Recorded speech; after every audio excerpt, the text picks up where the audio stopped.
नागपूरमधील कोलाम आदिवासी शेतकऱ्यांच्या नावाने फसवणूक केली जाते। शेतकऱ्यांच्या पीक कर्जाच्या नावावर फसवणूक केली जाते। 100 शेतकऱ्यांची फसवणूक झाल्याचा प्राथमिक अंदाज आहे। माजी मंत्री शोभाताई फडणवीसांनी हे प्रकरण समोर आणलं आहे।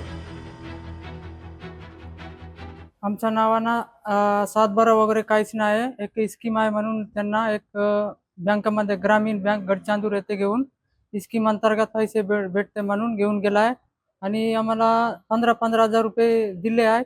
बाकीचा किती उचलले काय ते आम्हाला काही माहित नाही। मॅनेजर साहेबांनी येऊन म्हणले की तुमच्या नावानं कर्ज आहे म्हणे, तुम्ही काऊन नाही भरत असं बोलू लागले। म्हणून सर आम्ही काही उचललो नाही म्हणलो, आमच्या नावानं फक्त कर्ज उचल आपला स्कीम भेटते म्हणून 10-10 हजार रुपये दिला आहे त्यांना।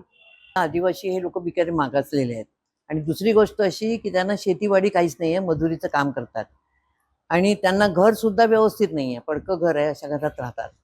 अशा वेळेला अशा लोकांना तुम्हाला शेती कर्ज न सांगता तुम्हाला आदिवासीची स्कीम देऊन तुम्हाला पैसे मंजूर करतो असं सांगून ते फसवल्या गेले।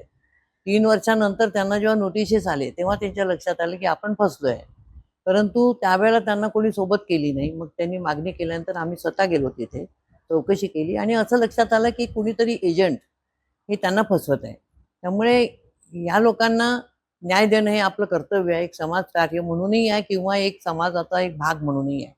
आणि म्हणून आपण त्यांच्यामध्ये पुढाकार घेतला आणि त्यांच्या तक्रारी पोलीस स्टेशनमध्ये नोंदवल्या। कुठल्याही पद्धतीने कुठल्याही अकाउंटवरनं काही करता येतं। तुम्हाला माहिती आहे की इतके फॉर्जरीचे प्रकरण होतात, इतकं इंटरनॅशनल फॉर्जरी इतके कलाकार लोक आहेत।